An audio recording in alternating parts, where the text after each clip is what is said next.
They told you trade wars were easy to win, but no one warned you that the battlefield would include your car payments. The North American automotive industry was built on the belief that trade agreements would stay steady and borders would remain seamlessly integrated. That belief just cost Ford a staggering $2.5 billion and sparked the most sophisticated economic retaliation in Canadian history. But this isn't about polite press releases or carefully worded diplomatic protests. Canada is striking back hard, using electricity shutoffs, targeted Tesla tariffs, and new European trade partnerships as weapons in a growing economic conflict. This isn't just tit for tat. It's strategic, calculated, and it's working. So how do we get here? Why are global supply chains proving to be far more fragile than expected? How did Canada, often seen as America's quiet economic partner, develop such effective leverage in this high-stakes game? And what does Ford's sudden pivot toward Europe mean for American manufacturing dominance? Stick around, because the ripple effects of this could hit closer to home than you think. On the factory floor, the human cost of tariff warfare is already painfully clear. Workers at Ford's once integrated North American facilities now face chaotic, unpredictable shifts in production. Entire schedules are being rewritten daily, driven not by demand, but by which components are available and how much they cost under shifting trade rules. The supply chain catastrophe isn't just an economic story, it's personal. The once steady rhythm of the assembly line was thrown into disarray, replaced by a constant state of uncertainty. No one could predict which parts would arrive on time, or what they would cost when they did. In Michigan, component suppliers immediately felt the squeeze. These companies had built their entire business models around just-in-time delivery to Ford's production facilities. Now, those finely tuned systems were falling apart. Raw materials that used to cross international borders multiple times during processing were now burdened with layer upon layer of tariffs. For small suppliers operating on razor-thin margins, the added costs were unsustainable. Layoffs began as a survival strategy. But the pain didn't stop there. Because of how tightly the industry is interconnected, Ford supply chain issues quickly rippled out, impacting competitors like General Motors and Stellantis. Suddenly, companies that had been rivals found themselves in the same boat, all struggling with shared vulnerabilities and mounting production costs. Inside Ford, purchasing departments scrambled to source parts domestically, hoping to sidestep international disruptions. But it wasn't as simple as finding a new supplier and placing an order. These parts were engineered to precise specifications, and any replacement required extensive testing and validation before it could be used in a production vehicle. That meant Ford's engineering teams, the same people who should have been designing the next wave of automotive innovation, were pulled away from future-focused projects and thrown into crisis mode. The pressure on quality control systems was immense, as Ford rushed to find and onboard unfamiliar suppliers. Maintaining the company's high manufacturing standards became a daily challenge. What was once a finely calibrated machine, a symbol of American industrial strength, was now buckling under the weight of an unpredictable and fast-changing trade war. Ford's reputation for reliability has long been built on consistent, high-quality components, but the supply chain chaos introduced new variables that disrupted that consistency. Suddenly, parts weren't just late or more expensive. They were coming from unfamiliar suppliers, introducing risks Ford had never needed to factor in before. And as the disruptions deepened, so did the pressure on leadership. Nowhere was this more visible than in the evolution of CEO Jim Farley. What began as corporate optimism quickly transformed into crisis management. At the start of the trade war, Farley projected confidence, framing tariffs as a challenge that Ford was uniquely positioned to handle. He emphasized the company's strong domestic manufacturing footprint, believing it would serve as a strategic advantage while rivals with greater reliance on imports struggled under the new economic strain. In theory, it made sense. Ford manufactured a significant portion of its vehicles in the United States, and early projections suggested the company could outperform competitors more exposed to international tariffs. But reality hit harder than anyone expected. As the trade war dragged on, Farley's tone shifted. His public remarks moved from enthusiastic declarations of resilience to stark warnings about the very survival of the American auto industry. The reason was clear. Even with a strong domestic base, Ford still relied heavily on components and finished vehicles from Canada and Mexico. The idea that domestic production alone could shield the company from tariff damage turned out to be a costly miscalculation. The supposed advantage was, in fact, a vulnerability, and Ford was now paying the price. The Ford Maverick, one of the company's most affordable and in-demand pickup trucks, quickly found itself at the heart of the trade war, rolling off Mexican assembly lines straight into the path of punishing tariffs. What had been a model of cost efficiency and market appeal was now a glaring liability. Inside Ford's executive offices, the tone shifted dramatically. Investor communications, once filled with confident growth projections and bold expansion plans, turned somber. The focus moved to damage control, cost mitigation, and survival. Conference calls with analysts grew more tense as the questions sharpened. Stakeholders demanded specifics, timelines, contingency plans, and strategies to contain the bleeding. Ford's leadership could offer only limited clarity. They admitted they were navigating uncharted territory, with a traditional playbook no longer applied.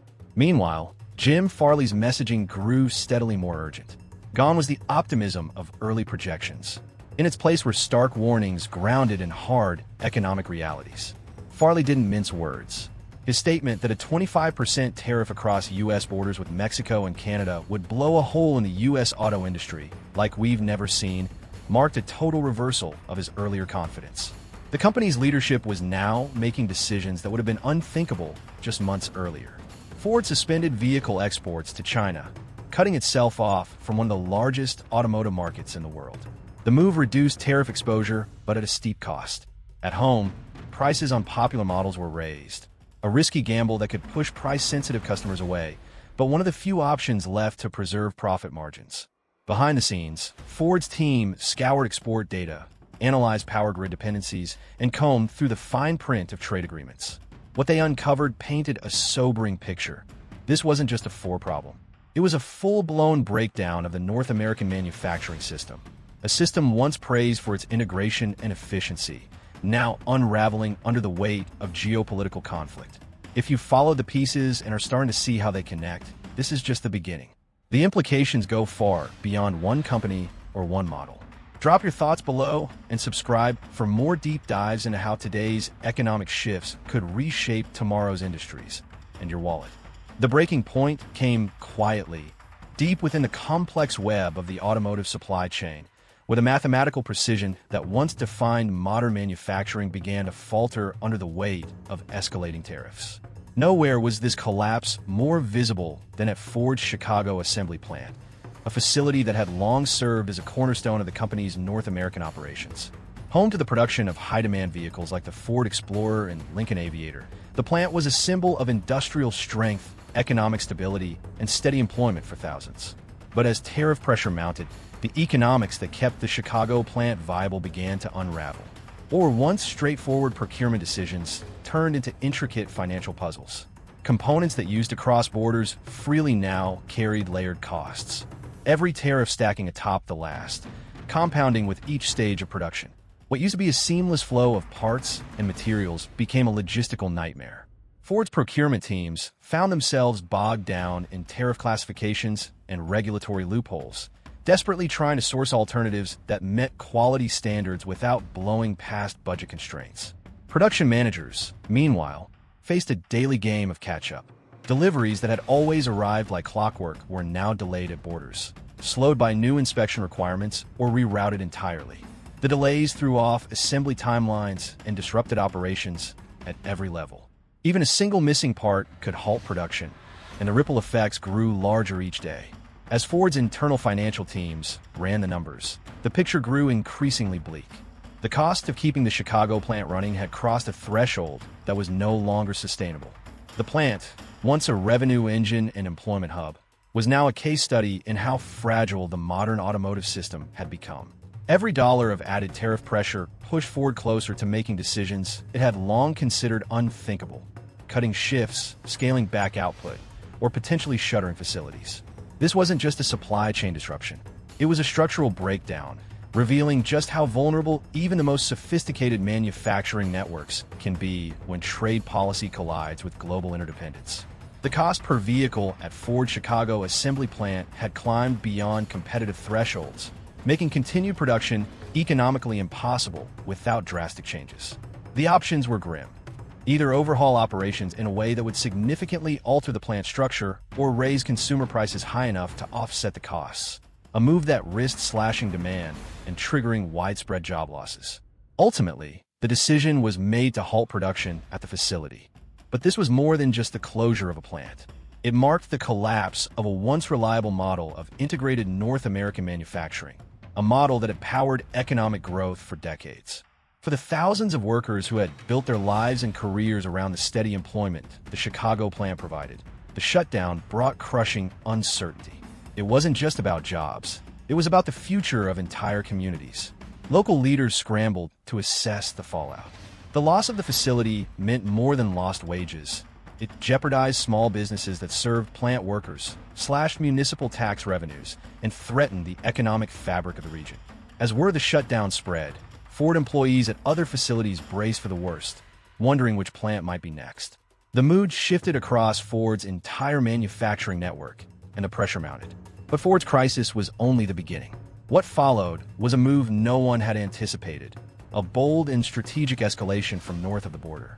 Canada, long seen as a stable and cooperative partner in North American trade, was about to show its teeth. If you pick a fight with us, we'll fight back. That blunt warning from a senior Canadian official wasn't rhetoric. It was a declaration.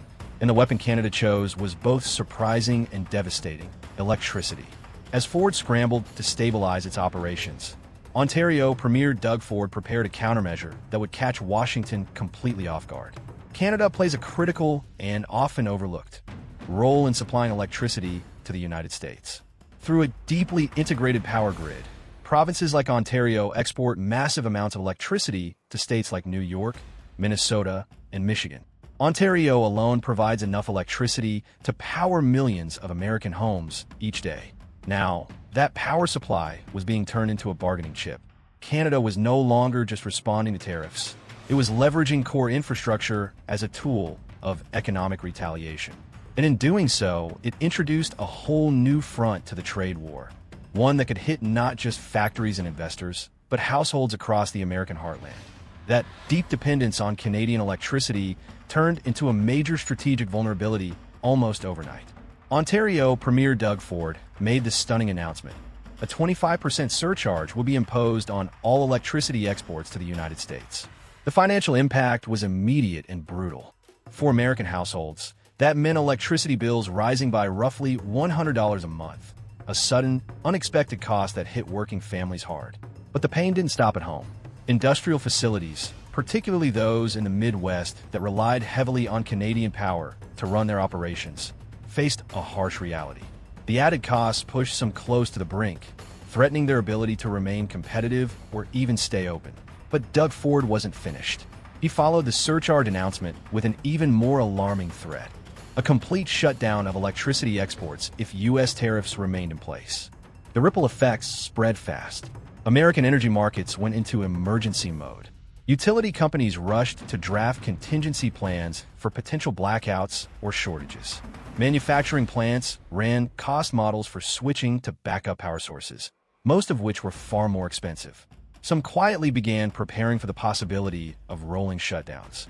What had once been one of the world's most advanced examples of cross-border energy cooperation, the integrated North American power grid, was now being wielded as a weapon in an escalating trade war.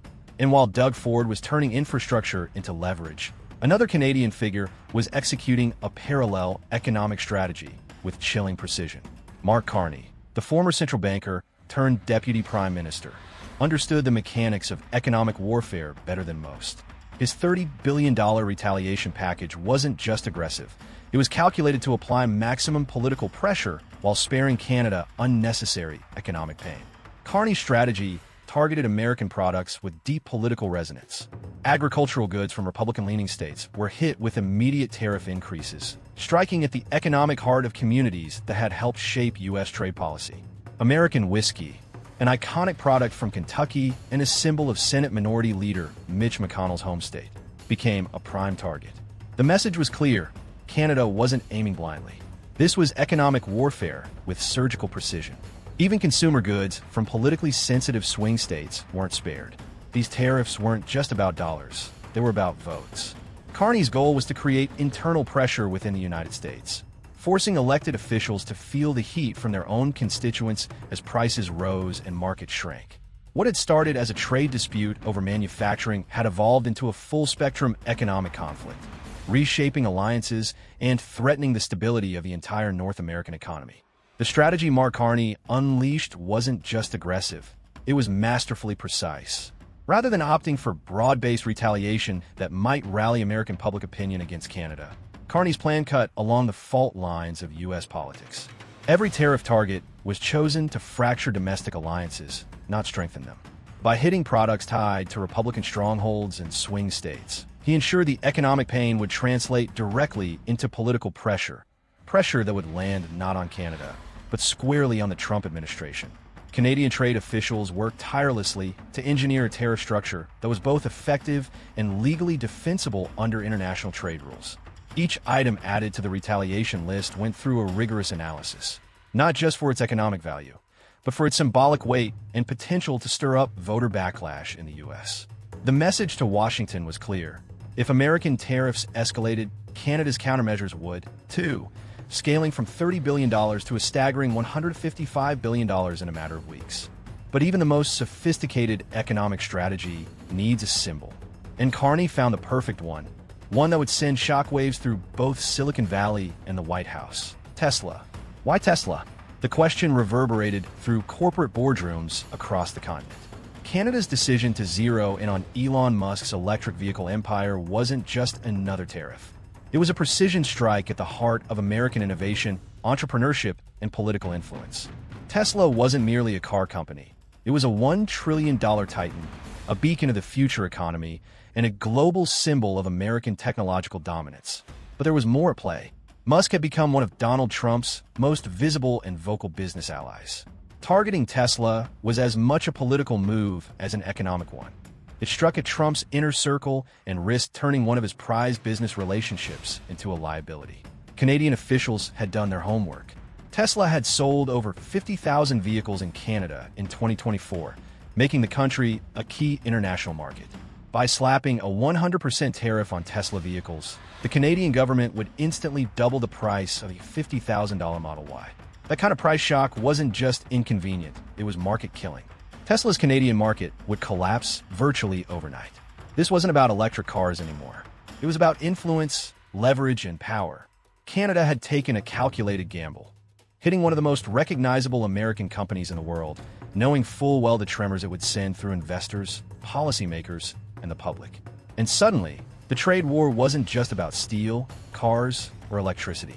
It was about the future of American capitalism, and whether Canada could bring it to its knees. The targeting of Tesla went far deeper than disrupting vehicle sales. Behind the scenes, the company had been quietly forging crucial partnerships with Canadian mining firms to secure stable supplies of lithium, nickel, and other critical minerals essential for its battery production. These materials were the lifeblood of Tesla's long-term EV strategy. Without them, scaling battery output and vehicle production would become far more difficult, if not impossible. Canada's retaliatory stance threatened to sever those ties completely, leaving Tesla scrambling for alternative sources and risking delays in production that could ripple through its global supply chain. The potential fallout wasn't just theoretical. Investors took notice. As news of the Canadian retaliation spread, Tesla's stock began to dip, reflecting growing concern that its North American growth strategy, particularly one heavily reliant on Canadian supply, chain integration, and market expansion, was suddenly in jeopardy. A once promising path to regional dominance was now tangled in trade war uncertainty. But even as Tesla and other American firms struggled to adapt, Ottawa was already looking beyond the immediate conflict. Canada had begun executing its long game, one that would rewire the future of global trade and shift the balance of power across the Atlantic. While Washington remained mired in tariff battles and reactive policymaking, Canada pivoted decisively toward Europe. This wasn't a desperation move, it was strategic realignment. The Comprehensive Economic and Trade Agreement, CETA, signed in 2017 between Canada and the European Union, had long provided a legal and economic framework for deeper cooperation. But now, under the pressure of escalating trade tensions with the U.S., Ottawa began leveraging that agreement like never before. Europe was no longer Plan B. It was becoming Canada's primary economic focus for trade, investment, and technological collaboration. The pivot meant more than just shifting exports. It involved actively redirecting supply chains, aligning regulatory standards, and attracting European investors to Canadian energy, mining, and tech sectors. Quietly but methodically, Ottawa was insulating its economy from American volatility and embedding itself deeper into a transatlantic economic bloc, one that offered scale, stability, and an alternative future. In doing so, Canada wasn't just retaliating. It was evolving, stepping onto the global stage with a clearer sense of its economic identity and a sharper toolkit for international influence. And for Washington, the message was unavoidable. North America's old rules no longer applied, and the ground was shifting under their feet. The Comprehensive Economic and Trade Agreement, CETA, had quietly laid the groundwork, but the intensifying trade war turned it into Canada's economic lifeline. With tariffs slashed on 98% of goods under the deal, Canadian exports to Europe surged by 30%, giving Ottawa something it had lacked in its relationship with the United States: leverage.